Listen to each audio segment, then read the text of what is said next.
क्या है ये नया शिक्षा नीति जो बच्चों को बहुत ही परेशान कर रही है?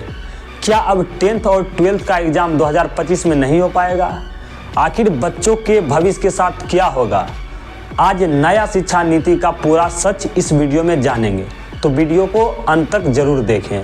जैन मेरे प्यारे साथियों, कैसे हैं आप सब? उम्मीद करते हैं कि आप लोग अच्छे से होंगे और आप लोगों की पढ़ाई भी बहुत अच्छे तरीके से चल रही होगी।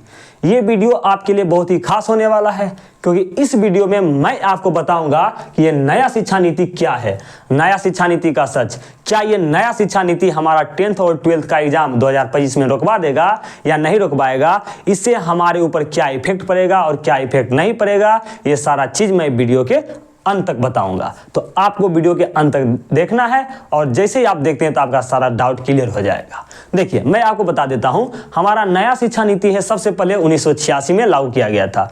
फिर दूसरी बार जो हमारा नया शिक्षा नीति है वो 2020 में लाया गया था, लेकिन उसमें क्या हुआ था, इसका बिल पास नहीं हो पाया। लेकिन अब इसका बिल पास कैबिनेट में हो गया और हमारे ऊपर एक खतरा का घंटी बज गया। तो चलिए वो खतरा घंटी क्या है उसको देखते हैं। तो नया शिक्षा नीति जो है ये पहले है, सबसे पहले राष्ट्रीय शिक्षा नीति 1986 में केंद्रीय मंत्रालय द्वारा लाया गया था।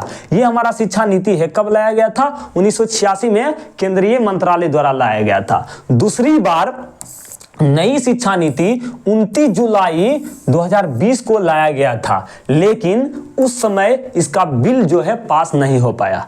समझ रहे हैं? नहीं तो ये 2020 में ही क्या करता, सब चौपट कर देता। अभी आप 10th का एग्जाम भी नहीं देते। फिर आगे क्या है, लेकिन अब नया शिक्षा नीति कैबिनेट में पास हो चुका है। कैबिनेट में क्या होगा, इसका बिल पास हो गया है और हमारा क्या हुआ, हमारे ऊपर घंटी का आ गया है, घंटी बज रहा है। नया शिक्षा नीति जो है सबसे खास बदलाव इसमें क्या हुआ है, 5+3+3+4 का प्रारूप। ये क्या प्रारूप है इसको हम आगे देखेंगे। समझ में आ रहा है ना? देखिए, क्या ये नया शिक्षा नीति से हमारा 10th और 12th का एग्जाम नहीं हो पाएगा 2025-26 में? तो ये चीज मैं अभी आपको वीडियो के अंत में बताऊंगा। चलिए, क्या आप चौंक गए? नहीं, चौंकना नहीं है, मैं आपको बता दे रहा हूं, बस इस साल के लिए खुशखबरी है। देखिए, नई शिक्षा नीति में सबसे बड़ा जो बदलाव हुआ था वो हुआ था 5+3+4 का प्रारूप। ये प्रारूप क्या है, आइए जानते हैं क्या है ये हमारा प्रारूप। तो 5+3+3+4 के प्रारूप में पहला 5 साल का जो बच्चा है वो प्री स्कूल और कक्षा 1 और 2 में पढ़ेगा। इन्हें मिलाकर 5 साल पूरे हो जाएंगे। मतलब कहने का मतलब ये है, जो हमारा है ना 5+3+3+4, इसमें जो 5 साल का बच्चा है उसको सिर्फ प्री स्कूल में पढ़ाया जाएगा और उस बच्चा का जो कक्षा होगा वो किस क्लास में पढ़ेगा, तो सिर्फ 1 और 2 में ही पढ़ेगा।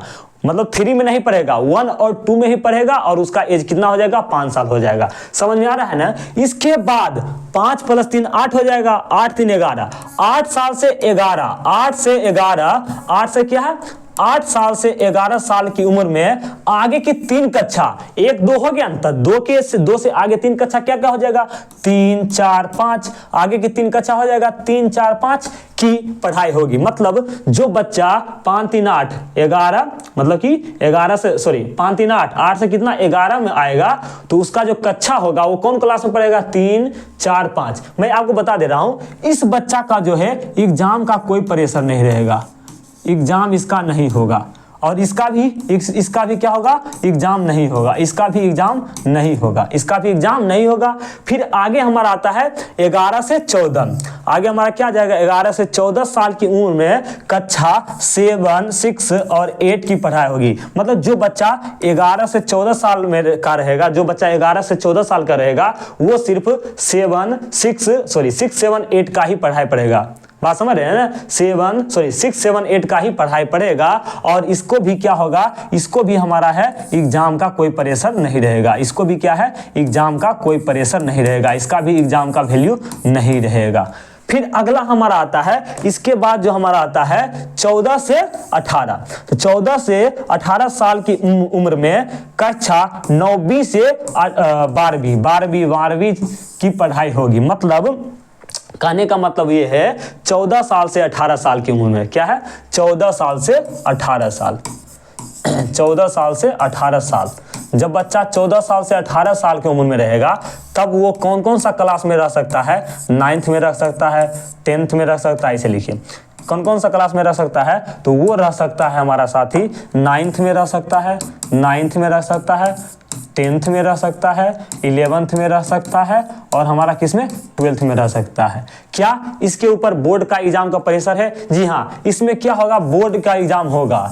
इसमें क्या होगा, बोर्ड का एग्जाम होगा, लेकिन इसमें एग्जाम होगा, इतना समझिए, एग्जाम इसमें क्या होगा, होगा। लेकिन एक चीज और समझ जाइए, ये जो है 9th से 11th, 9th से जो 11th है इसका एग्जाम तो होगा, एग्जाम होगा, एग्जाम होगा, लेकिन बोर्ड लेवल का एग्जाम नहीं होगा, लेकिन बोर्ड लेवल का एग्जाम नहीं होगा, बोर्ड लेवल का जो हमारा एग्जाम जो है वो नहीं होगा। मतलब जो बच्चा 9th 10th और 11th में जाएगा उसका एग्जाम नहीं होगा, होगा लेकिन उसका वैल्यू नहीं रहेगा। मतलब कहने का मतलब ये है, लास्ट में जो हमारा बच गया, लास्ट में जो हमारा बच गया साथी, वो क्या बच गया, तो वो बच गया 12th। तो सिर्फ आपका क्या हो जाएगा, 12th ही बोर्ड लेवल का होगा आपका। तो अब से क्या होगा, 12th जो है ये हमारा क्या होगा, बोर्ड लेवल का होगा और ये इसका क्या होगा, एग्जाम होगा हमारा। बात समझ में आ रहा है? ये हमारे लिए बहुत ही क्या है, घाटा है, ये बहुत ही क्या है, हानि हमारे लिए। क्यों? क्योंकि बच्चा जैसे ही 10th में जाता है, तो 10th में जाता तो वो क्या हो जाता है, वो थोड़ा सा टेंशन उसको हो जाता है पढ़ाई लिखाई का। लेकिन अब क्या होगा, 11th तक बच्चा कुछ भी नहीं पढ़ेगा, क्योंकि इसको यहाँ तक जो 11th का है, 11th तक जो बच्चा है वो उसको एग्जाम का प्रेशर ही नहीं आएगा, तो पढ़ेगा क्या, फिर जाके 12th में वो क्या करेगा, डायरेक्ट पढ़ेगा। तो 12th में आप क्या होगा, 12th में उसका बोर्ड होगा, डायरेक्ट 12th में बोर्ड होगा। ना तो 12th से पहले आपको कोई बोर्ड नहीं होगा, ना तो 1 का होगा, ना तो 2 से 2 का, ना 3 4 5 6 7 8 9 10 11 तक कोई भी बोर्ड आपका नहीं होगा, कोई भी एग्जाम नहीं होगा, ठीक ना। और इसका जो एग्जाम भी होगा तो इसका बोर्ड लेवल का एग्जाम नहीं होगा। बात समझ रहे हैं ना? तो बोर्ड लेवल का एग्जाम जो होगा सिर्फ किसका होगा, 12th का होगा। तो बात समझ जाइए, 2026 में अगर लागू हो गया 2026 में, तो हमारा 26 में क्या होगा, ये हमारा 10th का एग्जाम नहीं होगा, सिर्फ 12th का एग्जाम होगा। तो यही हमारा खतरा घंटी है, बच्चे के लिए बहुत हानि है, बच्चा का भविष्य सही में खराब हो जाएगा, क्योंकि बच्चा 11th में क्या होगा, एग्रेसिव होगा। लेकिन उसको पहले ही होना चाहिए था, बच्चा 10th में ही हो जाता है, लेकिन अब वो क्या होगा, 11th तक मजा उड़ाएगा 11th में, क्योंकि यहाँ तक क्या है, एग्जाम का कोई प्रेशर नहीं रहेगा, डायरेक्ट उसका एग्जाम का प्रेशर आएगा 12th में, और 12th में आएगा तब वो बोर्ड एग्जाम देगा। तो फाइनली मैं बता रहा हूँ, ये जो हमारा 12th का है बोर्ड, 12th का ही सिर्फ बोर्ड लेवल का एग्जाम होगा। जैसे अभी 10th बोर्ड का एग्जाम होता है और 12th का होता है, लेकिन अब जो होगा नया शिक्षा नीति के अनुसार सिर्फ 12th का ही बोर्ड होगा। और ये 12th का जो बच्चा रहेगा वो 14 साल से 18 साल, मतलब 18 साल का रहेगा। बात समझ में आ रहा है? चलिए, उम्मीद करते हैं कि आप लोगों को सारा चीज समझ में आ गया होगा, सारा डाउट क्लियर हो गया होगा। इस साल तो एग्जाम आप दे दीजिए बढ़िया से, लेकिन अगले बार से क्या होगा कोई पता नहीं। चलिए, मिलते हैं अगले क्लास में नया टॉपिक के साथ। तब तक के लिए thank you, see you, bye bye, tata, take care.